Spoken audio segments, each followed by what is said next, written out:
Sunday surprise time. Week 9, already week 9. And look, let me just pause for a second here and congratulate the NFL on getting through 9 Sundays with every game that was supposed to be played. Yes, some games had to be shifted. Yes, one game had to move from 1 week to 3 weeks later, and one moved from a Sunday to the next Sunday, and we had a Tuesday, and we had a Monday, and we had this, and I kind of like the Monday night doubleheader that we haven't had in a few weeks now.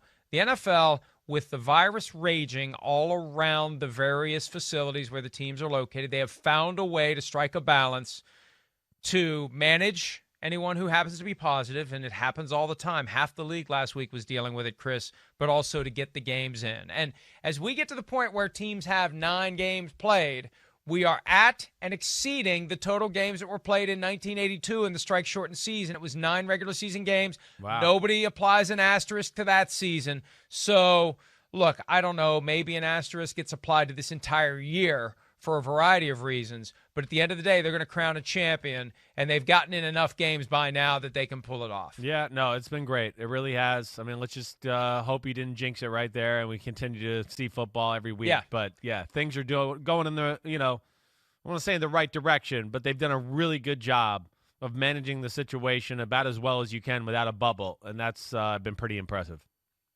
Yeah, I jinxed it. By mentioning it, I have now somehow cosmically redirected the course of the virus over the next several weeks, and the NFL is going to shut down and not even have a Super Bowl at any point between now and February, and it's all my fault. All right, Sunday surprise draft, I give you the first pick. All right, well, I mean, I think I got to go. The biggest surprise is probably the crap stew I saw down there on the pirate ship yesterday, last night, all right? Arr, matey, we're dialing up some crap stew on the offensive side of the ball. Is that what they fed you guys for lunch? Yeah, crap stew, that's right. It was a good old crap stew there. But, yeah, I mean, especially the Buccaneers offense. That's what I'm talking about. I mean, how could that not be the shocker of the weekend?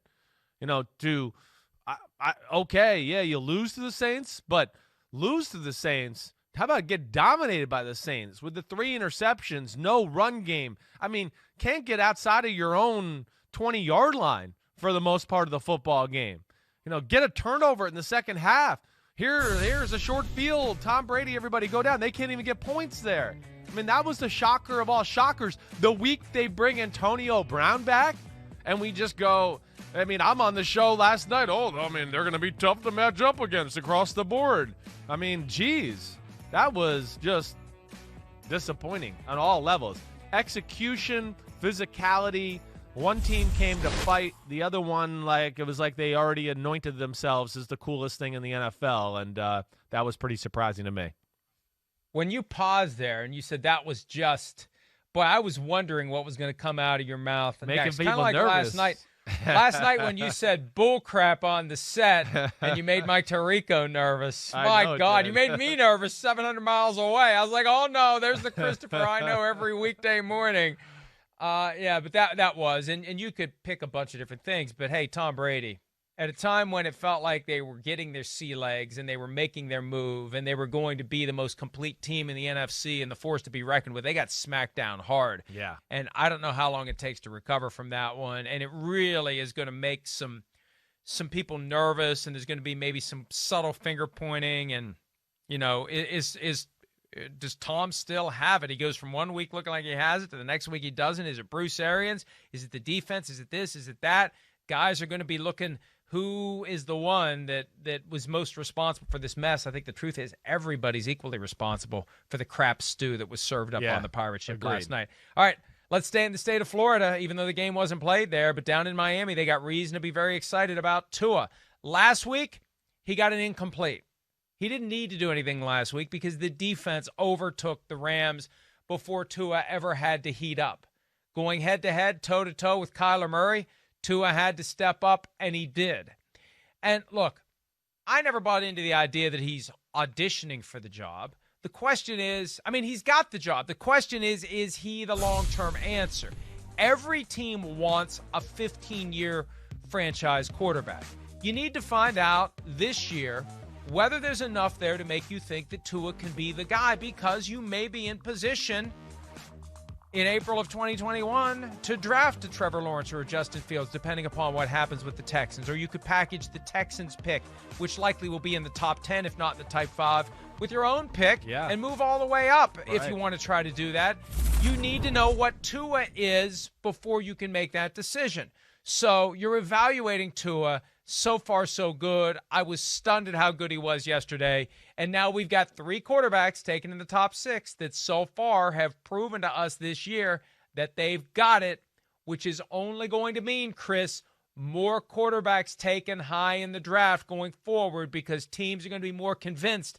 That's where we find the answer to our question of who the hell's our quarterback. And it's only going to make them more expendable as they go, too, because like we're talking about, we're already talking about a guy who hadn't played a game, was the 5th pick of the draft, and we're going, well, maybe they're just auditioning him and see what he's got because they want to draft somebody at number 1 next year.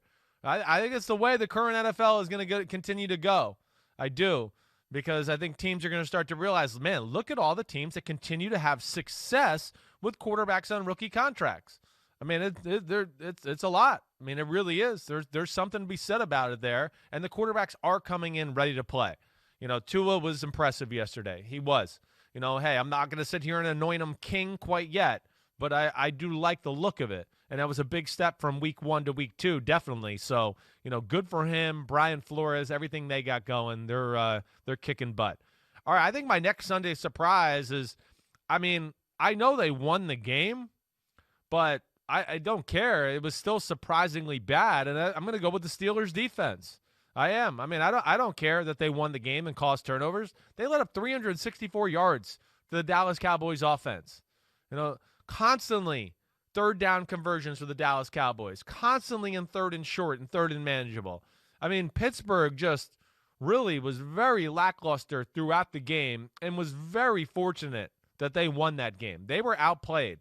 And really, I think if it's, you know, I think really if you have another quarterback who just has a little bit more experience, I don't want to take anything away from Garrett Gilbert there, but, man, you know, 19-15, 3rd down, it's Pittsburgh. He throws that ball with pressure around him, ball pops in the air, Minkah Fitzpatrick intercepts it. That was a huge part of that football game to where, man, I'm not so sure that didn't save the day, but Pittsburgh was lackluster all day on both sides of the ball, but I was more disappointed with their defense. You know, that was a game where they should have steamrolled the Cowboys in their current situation. They really, in a lot of ways, were pushed around. Yeah, I agree with you completely there. Next one for me, Matthew Stafford. Even though he was gone for most of the week from practice due to the COVID-19 reserve list, this is still one of the great passers in all of football. Just a few years ago, you had him at number 3 on your quarterback list. He has since dropped, but he's going against a Viking secondary that has a bunch of guys who are young, who aren't nearly as good as they need to be, who are injured, who are banged up, and he just didn't look like the guy that he used to be. He didn't look like the guy that the Lions need him to be. He had a couple of interceptions. There were openings there for the Lions to make it interesting. And look, I know he was through a difficult week, and maybe we underrate how important it is to be around for practice. But, man, you know, right when it seemed like the Lions were starting to turn it around, they've now gone the other direction and lost 2 in a row. And it just feels like the storm clouds are back, and there's going to be some huge changes. And Shereen Williams and I were talking about this on Friday's PFT PM. If they move on from Matthew Stafford, it's going to create a fascinating question as to where he could land next year, because there's going to be a team that'll jump on him if the Lions move on. Yeah. But, man, he arrived in 2009 as the first overall pick in the draft, and it just feels like they're constantly spinning their wheels to try to become competitive. And yesterday they spun their wheels right to a 34-20 loss. No, I know, and you know, I mean, I feel like the shelf life of Matt Stafford in Detroit, it is coming to an end. You know, again, I get, you know, they play hard, they compete. They're just not a real talented football team. There's just no other way to say that. And you know, and then the other thing I think that stinks about it is, yeah, Stafford's had some moments during the game or this year where he just made some bad mistakes and some bad moments that have really put them out of football games, or at least made it really tough. You know, I wouldn't be shocked to see him on another team next year. I wouldn't. I think you're going to see movement across the board at the quarterback on the quarterback position. So I got one more pick here. Yes. Okay, we got a minute left. All right. So I think my Sunday surprise, the last one, I'm going to go to my boy Blue and Buffalo Bills and Josh Damn Allen. it! Yeah, Now sorry. I got to find another one. Because, I mean, the fact that, I thought he might have a good day and do those type of things. But the fact that it was just going to be like, hey, screw the run, bombs away all day long. I'm not going to make any turnovers and be awesome against Seattle. I mean, really, they kind of played and did to Seattle what Seattle does to most people, which is score, and then we'll create a turnover or two to give our quarterback one more possession, and we'll win the game. And that's what Buffalo did. And I got to give Josh Allen a lot of credit in what they did on that offensive side of the ball. All right, I've already given Jake Luton some love. I was going to make him my Sunday surprise, but let me give a little credit where it's due to Daniel Jones. It's a surprise he didn't have an interception yesterday. It's a surprise they got a victory. I'm looking at let's see, any fumbles? Oh, no. 2 fumbles, but none lost. No, he didn't lost. lose Right. any. Right. And he's 3-0 against Washington. Owns the Washington football team. Maybe he should be playing. Well, no, he shouldn't be playing for Washington. He should always play a team that plays against Washington. So at a time when many are saying that Daniel Jones should be replaced as the Giants quarterback, he proved himself, at least for one day. Hi, I'm Mike Tirico, and thanks for watching. Make sure to hit subscribe for the latest news and highlights from NBC Sports.